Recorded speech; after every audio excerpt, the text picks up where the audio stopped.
Well, hello, boys and girls. It's when I feel like at o'clock again. And it's been a while since I did one of these because I'm moving. Um, and the basement is getting all packed up and ready, and we're got to get all the uh, lube dispensers and everything taken out. And it's quite the job, boys and girls. It's quite the job.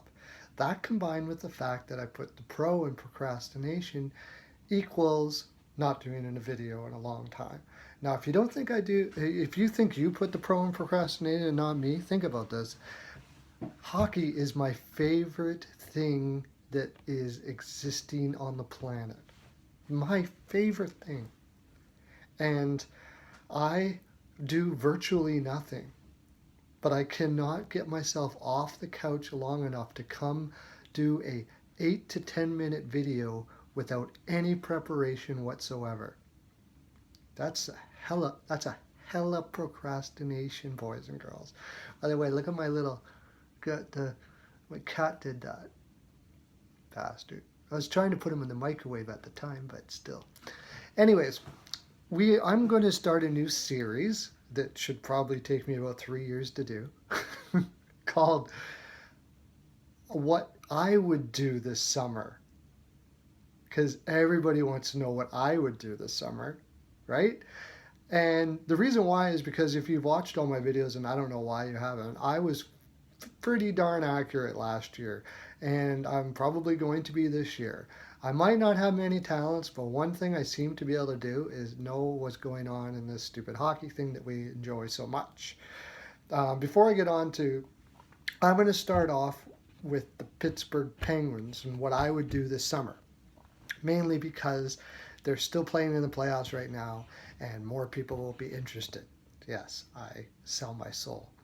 But I'm going to go with that anyways. Also because I just love, I love. There's a lot of stuff that going on in Pittsburgh and what they may do and what they may not do.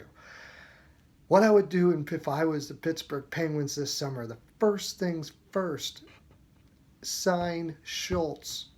You gotta sign Schultz. You can't let that guy go. He loves it in Pittsburgh. He's extremely underrated defenseman. You're probably going to get him at a good dollar, at a hometown discount, and also his record in the past, if it happened to go to arbitration or something like that, wouldn't bode well for him. So you could hopefully you could sign him for like something silly like $3.5 million a year, and you'd have a steal on your hands. Even if four, you're fine, and do him up for long term. Get that guy signed and deal with the rest later. Uh, to make room for it, if I have to, Hornquist. Hornquist only has 1 year left on his contract. You need to start getting some more youth in your organization. Try to see if you can get a second for him. And I know I like Hornquist too, but you can't keep everybody. Connor Sheary, well, if you can fit him in at 2.5 and he's willing to do it, then great. But you might have to think about moving him because his contract is up right now. I would probably do that as well. But I would do pretty much anything right now to get Schultz signed and then work on the rest after that. Uh, Anybody with you have Trevor Daley, I think, coming off the books. Don't bring him back. Start taking a look at Sprong and some of the other young guys you have in there. Hopefully you have another Gunsel. And by the way, Gunsel, oh my God, man. Wow, are you turned out to be a player. I remember watching him in junior, and his skating has improved like ridiculously. And the confidence that he shows, this kid is something else. You guys have gold on your hands, man. Having a guy like Gunsel now for Pittsburgh puts them again in to be able, it gives them the ability to continue this dynasty type status. It's blow your mind stuff. I'm saying what I would do here, but when you take into consideration that Rutherford is probably one of the biggest genius general managers that there is, what I'm saying what I would do probably means very little. But like I said, I've usually been fairly accurate, so it's kind of interesting to see what I would do. Um, What I would do with Fleury and Murray, you sign Murray, you got to do Murray up for sure. Now you already did, anyways. Um, so Fleury has to go, and we loved you, Fleury. All you Pittsburgh fans, he was fantastic.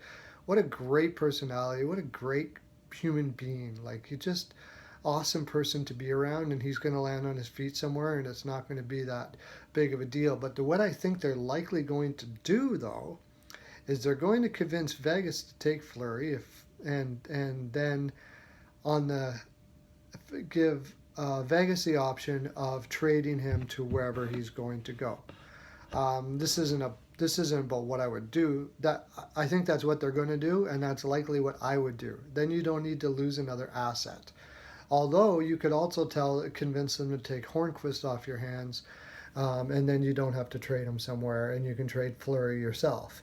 Um, that's fine too. You can give them the option of what they want to do. I imagine they would take Fleury, and because he could go to a team if he's comfortable, like going to Calgary or something like that. Because Calgary needs a number one goaltender, and I've heard there's been a lot of rumblings that they'd be very interested in him. So if Calgary's a city that he would seem to enjoy, I would imagine they would do him up, no problems. Winnipeg is another one that would probably take him on, and they get a decent draft pick, probably a second round pick or something like that. Maybe even with a prospect. I'm not sure. Maybe just a second for him. What else I would do? I wouldn't really change too much else. They're Stanley Cup probably winners right now at the moment. This is before they actually win it, but I can't see them not taking out Nashville. But it's starting. You got to start bringing in youth, and you start trading Hornqvist. You don't bring Trevor Daley up. You start using the youth that you have in your organization. Give Rust more ice time. I think he deserves more. Hagelin, you're going to have to find a place for him as well. So there's going to be a lot of changes in Pittsburgh. And I imagine by giving all this, they might be able to bring in some free agents to fill in the wings and stuff like that. But even if they don't, they have a good enough roster that they can fill holes at the trade deadline. They're still sitting pretty. You got Murray, who is just a phenomenal goaltender. Just an embarrassment of riches on your team. You guys are so fortunate. And by the way, you Pittsburgh fans get a lot of slag for being pretty, what would you say, abrupt, maybe like Philadelphia fans. And you know what? We need every kind. I love the color of our league. I personally think Nashville fans are maybe the best ever for what they do, but Philly fans are known for being abrupt too, and that's what makes them who you are. In Pittsburgh, you're a steel town, you're a labor town, and you're going to be abrupt. Screw everybody else. Be abrupt. Be who you are. We love you, man. Anyways, boys and girls. Oh, by the way, I did a little bit on Crosby. You can take that in my NHL Pearls of Wisdom. I also did top 10 coaches just recently. You might want to check that out. See if your Sullivan is in there. Oh, by the way, sign Sullivan long term. That's another thing I would do. He's a fantastic coach, man. And so check those out. Go to my NHL Pearls of Wisdom on YouTube and watch them, please. Get those views up so more people can watch this. And, oh yeah, have a great day. Lots of love to you. Stay well lubed.